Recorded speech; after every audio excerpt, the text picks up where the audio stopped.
ಮಧ್ಯಪ್ರಾಚ್ಯ ರಾಷ್ಟ್ರಗಳ ನಡುವಿನ ಕದನದಿಂದಾಗಿ ಅದರ ಪರಿಣಾಮ ಇಡೀ ವಿಶ್ವದ ಮೇಲೆ ಬಿದ್ದಿದೆ. ನಮ್ಮ ದೇಶದಲ್ಲೂ ಕೂಡ ಗಣನೀಯವಾಗಿ ವಸ್ತುಗಳ ಬೆಲೆ ಏರಿಕೆ ಆಗ್ತಾ ಇದೆ. ಗ್ಯಾಸ್ನ ಬೆಲೆ ಏರಿಕೆಯಿಂದಾಗಿ ಜನ ಕಂಗಾಲಾಗಿದ್ರು. ವ್ಯಾಪಾರಿ ವಲಯ ಸಂಪೂರ್ಣವಾಗಿ ನೆಲಕಚ್ಚಿ ಹೋಗಿತ್ತು. ಅದಾದ ನಂತರ ಈಗ ತೈಲ ಬೆಲೆಯನ್ನೂ ಕೂಡ ಏರಿಕೆ ಮಾಡಿರುವುದು ಜನರಿಗೆ ಮತ್ತೊಂದು ಬರ ಸಿಡಿಲು ಬಡಿದಂಗಾಗಿದೆ. ಇದರ ನಡುವೆ ರಾಜಕೀಯ ಮೇಲಾಟಗಳು ಕೂಡ ನಡೆಯುತ್ತಿದೆ. ಹಾಗಾದ್ರೆ ನಮ್ಮ ರಾಜ್ಯದ ಮಟ್ಟಿಗೆ ನಾವು ನೋಡೋದಾದ್ರೆ ರಾಜ್ಯ ಸರ್ಕಾರದ ಪಾತ್ರ ಏನೂ ಇಲ್ವಾ? ಇದರಲ್ಲಿ ಏನಾದ್ರೂ ಅವಕಾಶಗಳು ರಾಜ್ಯಕ್ಕೆ ಬೆಲೆಯನ್ನ ಕಡಿಮೆ ಮಾಡೋದಕ್ಕೆ ಸಾಧ್ಯತೆಗಳಿದೆಯಾ? ಹಾಗಾದ್ರೆ ರಾಜ್ಯ ಸರ್ಕಾರ ತನ್ನ ಜವಾಬ್ದಾರಿಯಿಂದ ನುಣುಚಿಕೊಳ್ತಾ ಇದೆಯಾ? ಇದೆಲ್ಲದರ ಕುರಿತಾಗಿ ಸವಿಸ್ತಾರವಾಗಿ ಒಂದು ವರದಿ ಇದೆ, ನೋಡೋಣ ಬನ್ನಿ.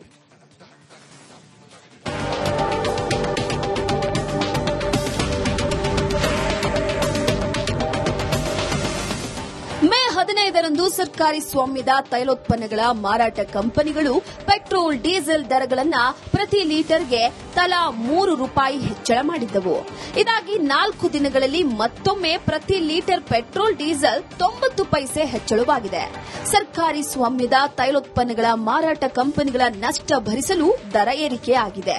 ದರ ಏರಿಕೆಯಿಂದ ಒಎಂಸಿಗೆ ಒಂದು ದಿನದ ನಷ್ಟ 1,000 ಕೋಟಿಯಿಂದ 750 ಕೋಟಿಗೆ ಇಳಿದಿದೆ ಎಂಬ ಮಾಹಿತಿಗಳು ಲಭ್ಯವಾಗಿವೆ.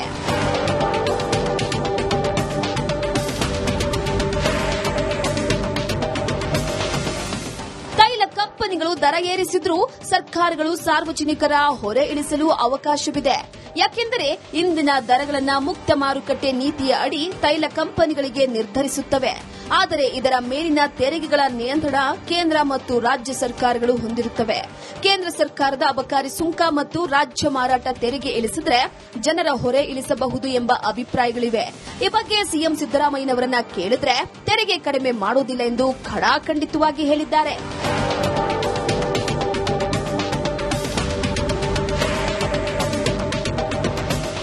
ಪೆಟ್ರೋಲ್ ಮೇಲೆ ತೆರಿಗೆ ಕಡಿಮೆ ಮಾಡಲು ರಾಜ್ಯ ಸರ್ಕಾರದ ಮುಂದೆ ಯಾವ ಆಯ್ಕೆಗಳಿವೆ ಎಂಬುದರ ಮಾಹಿತಿ ಇಲ್ಲಿದೆ.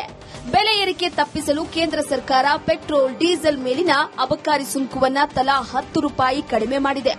ಹಾಗಾಗಿ ₹21.90 ಇದ್ದ ಕೇಂದ್ರ ಅಬಕಾರಿ ಸುಂಕ ಈಗ ₹11.90 ಇಳಿದಿದೆ.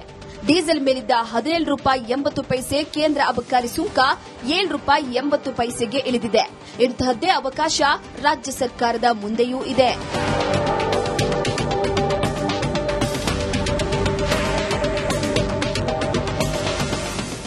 ರಾಜ್ಯ ಸರ್ಕಾರ ಜೂನ್ 2024ರಲ್ಲಿ ಪೆಟ್ರೋಲ್ ಮೇಲಿನ ತೆರಿಗೆಯನ್ನ %25.97ರಿಂದ %29.84ಕ್ಕೆ ಹೆಚ್ಚಿಸಿದೆ.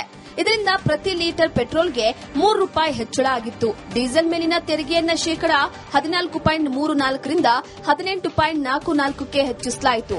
ಇದರಿಂದ ಡೀಸೆಲ್ ಪ್ರತಿ ಲೀಟರ್ಗೆ ₹3.50 ಹೆಚ್ಚಳವಾಯಿತು. ಎರಡನೇ ಬಾರಿಗೆ ಏಪ್ರಿಲ್ 2025ರಲ್ಲಿ ಡೀಸೆಲ್ ದರವನ್ನು $18.44ಯಿಂದ $21.17ಗೆ ಏರಿಕೆ ಮಾಡಲಾಯಿತು.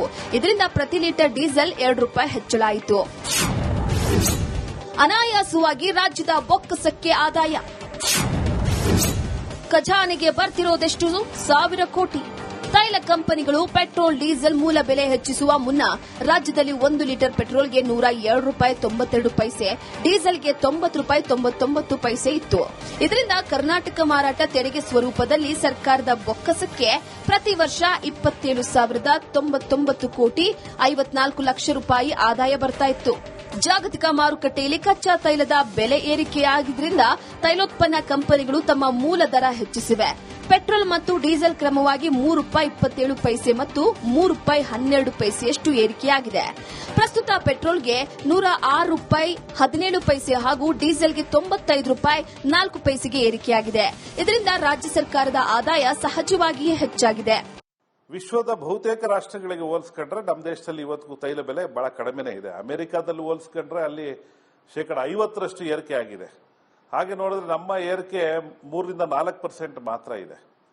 ಹಾಗಾಗಿ ಯುದ್ಧ ಹೀಗೆ ಮುಂದುವರೆದ್ರೆ ಬಹುಶಃ ತೈಲ ಬೆಲೆ ಮತ್ತಷ್ಟು ಏರಿಕೆ ಆಗುವ ಎಲ್ಲ ಲಕ್ಷಣಗಳು ಕೂಡ ಕಾಣಿಸ್ತಾ ಇದೆ. ಪೆಟ್ರೋಲ್ನ ಪ್ರತಿ ಹನಿಯಲ್ಲೂ ಟ್ಯಾಕ್ಸ್ ತುಂಬಿಕೊಂಡಿದೆ ಅಂದ್ರೆ ಅತಿಶಯೋಕ್ತಿಯಲ್ಲ. ಸದ್ಯ ಪ್ರತಿ ಲೀಟರ್ನ ಮೂಲ ಬೆಲೆ ₹66.97 ಇದ್ರೆ ಕೇಂದ್ರ ಅಬಕಾರಿ ಸುಂಕ ₹11.90, ರಾಜ್ಯ ಮಾರಾಟ ತೆರಿಗೆ ₹23.53 ಹೇರಲಾಗಿದೆ. ಜೊತೆಗೆ ಡೀಸೆಲ್ ಕಮಿಷನ್ ₹3.77 ಸೇರಿಸಲಾಗಿದೆ. ಇದರಿಂದ ಪ್ರತಿ ಲೀಟರ್ ಪೆಟ್ರೋಲ್ನ ಅಂತಿಮ ದರ ₹106.17 ಆಗಿದೆ.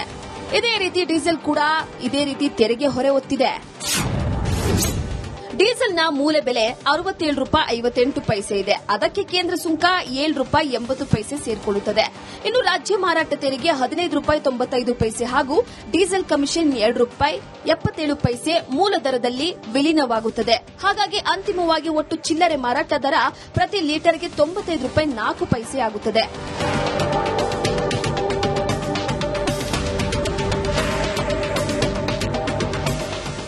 ದರ ಹಾಗೂ ಕೇಂದ್ರದ ಅಬಕಾರಿ ಸುಂಕದ ಶೇಕಡಾವಾರು ಮೊತ್ತವೇ ರಾಜ್ಯದ ತೆರಿಗೆಗೆ ಅನ್ವಯವಾಗುತ್ತದೆ. ಇದರಿಂದ ರಾಜ್ಯದ ಬೊಕ್ಕಸಕ್ಕೆ ಲಾಭವಾಗಲಿದೆ. ಮೂಲ ಬೆಲೆ ಏರಿಕೆಯಿಂದ ಪ್ರತಿ ಲೀಟರ್ಗೆ 80 ಪೈಸೆಯಿಂದ ₹1 ಹೆಚ್ಚುವರಿ ಆದಾಯ ತೆರಿಗೆ ರೂಪದಲ್ಲಿ ಬೊಕ್ಕಸಕ್ಕೆ ಜಮೆ ಆಗಲಿದೆ. ರಾಜ್ಯದ ಬೊಕ್ಕಸಕ್ಕೆ ಲಾಭ. ಪೆಟ್ರೋಲಿಯಂನ ಮೂಲ ದರ ಏರಿಕೆಯಿಂದ ರಾಜ್ಯದ ಬೊಕ್ಕಸಕ್ಕೆ ಆಗುವ ಲಾಭವೇನು ಅನ್ನೋದನ್ನ ನೋಡೋಣ. ರಾಜ್ಯ ಮಾರಾಟ ತೆರಿಗೆ ಮೂಲಕ ಈ ಮೊದಲು ಬರುತ್ತಿದ್ದ 27,099 ಕೋಟಿ 54 ಲಕ್ಷ ಆದಾಯ ಏರಿಕೆಯಾಗಲಿದೆ. ಸರಿಸುಮಾರು 31,000ದಿಂದ 32,000 ಕೋಟಿ ಅಂದರೆ ಹೆಚ್ಚುವರಿಯಾಗಿ 5,000 ಕೋಟಿ ಆದಾಯ ಪಡೆಯಲಿದೆ. ಪೆಟ್ರೋಲ್ ಡೀಸೆಲ್ ಮೂಲ ಬೆಲೆ ಏರಿಕೆಯಿಂದ ಸಾರ್ವಜನಿಕರಿಗೆ ಹೊರೆಯಾಗಿದೆ. ಆದರೆ ರಾಜ್ಯ ಸರ್ಕಾರದ ಬೊಕ್ಕಸಕ್ಕೆ ಲಾಭ ಆಗಿದೆ. ಇದನ್ನ ನೇರವಾಗಿ ಜನಸಾಮಾನ್ಯರಿಗೆ ತಿಳಿಸುವ ಪ್ರಯತ್ನ ರಾಜ್ಯ ಸರ್ಕಾರ ಮಾಡ್ತಾ ಇಲ್ಲ. ಬದಲಾಗಿ ಕೇಂದ್ರ ಸರ್ಕಾರದತ್ತ ಆರೋಪ ಹೊರಿಸ್ತಾ ಇದೆ. ಕೇಂದ್ರ ಸರ್ಕಾರ ಇರುವ ತೆರಿಗೆ ತೆಗೆಯಲಿ, ಎಲ್ಲಾ ರಾಜ್ಯಗಳಿಗೆ ಒಂದೇ ತೆರಿಗೆ ನೀತಿ ಜಾರಿ ಮಾಡಲಿ, ತೆರಿಗೆ ಕಡಿಮೆ ಮಾಡಿದ್ರೆ ಸರ್ಕಾರ ನಡೆಸೋದು ಹೇಗೆ ಅನ್ನೋದು ಸಿಎಂ ಆರ್ಥಿಕ ಸಲಹೆಗಾರ ಬಸವರಾಜ ರಾಯರೆಡ್ಡಿಯವರ ಪ್ರಶ್ನೆ. ಇದಕ್ಕೆ ನಾನೇನ್ ಹೇಳ್ತೇನೆ ಗೊತ್ತಾ, ಎಂಟೈರ್ ಕಂಟ್ರಿನಲ್ಲಿ ಒಂದೇ ತರದ ಪಾಲಿಸಿಯನ್ನು ತರಬೇಕು. ಬರೀ ಕರ್ನಾಟಕದಲ್ಲಿ ಡ್ಯೂಟಿ ಜಾಸ್ತಿ ಇದೆ ಅಂತ ನೀವು ತಿಳ್ಕೋಬೇಡಿ. We are around 20 to 23. Rest of all BJP state 24, 29 ವರೆಗೂ ಇದ್ದಾವೆ. ಕೊಡಂದ್ರೆ ಕೊಡ್ತೇನೆ ಅದನ್ನೆಲ್ಲ. ಇದು ನಮ್ದೊಂದೇ ರಾಜ್ಯ ಜಾಸ್ತಿ ಇಲ್ಲ. ಒನ್ ಮಿನಿಟ್ ನೀವು ಹೇಳೋ ಕ್ವಶನಿಗೆ ನಾನು ಹೇಳ್ತಾ ಇದ್ದೀನಿ. ಎಲ್ಲಾ ರಾಜ್ಯದ ಕೂಡ 20 ಮೇಲೇನೆ ಪರ್ ಲೀಟರ್ ಟ್ಯಾಕ್ಸ್ಗಳಿದೆ. ಅಲ್ಲಿ 31 ಇದೆ ಅವ್ರದ್ದು. ಯಾರ್ದು? ಕೇಂದ್ರ ಸರ್ಕಾರ 31 ಆಸ್ ಆನ್ ಟುಡೇ. ಅವ್ರು ತೆಗೆದುಬಿಡ್ಲಿ ಅದು 31. ಆರ್ಥಿಕ ಸಂಕಷ್ಟದಲ್ಲಿ ಈ ಸಮಯದಲ್ಲಿ ಪೆಟ್ರೋಲ್ ಡೀಸೆಲ್ ಮೂಲ ಬೆಲೆ ಏರಿಕೆಯು ರಾಜ್ಯ ಸರ್ಕಾರಕ್ಕೆ ಸಹಾಯವಾಗಿದೆ. ಇದನ್ನು ಮುಚ್ಚಿಟ್ಟು ರಾಜಕೀಯ ಕಾರಣಕ್ಕಾಗಿ ಕೇಂದ್ರ ಸರ್ಕಾರದ ವಿರುದ್ಧ ಕಾಂಗ್ರೆಸ್ ನಾಯಕರು ಮುಗಿಬೀಳುವ ಕಾರ್ಯವಾಗುತ್ತಿದೆ ಅನ್ನೋದು ಹಲವರ ಅನಿಸಿಕೆಯಾಗಿದೆ. ಹನುಮಂತ, ರಿಪಬ್ಲಿಕ್ ಕನ್ನಡ, ಬೆಂಗಳೂರು.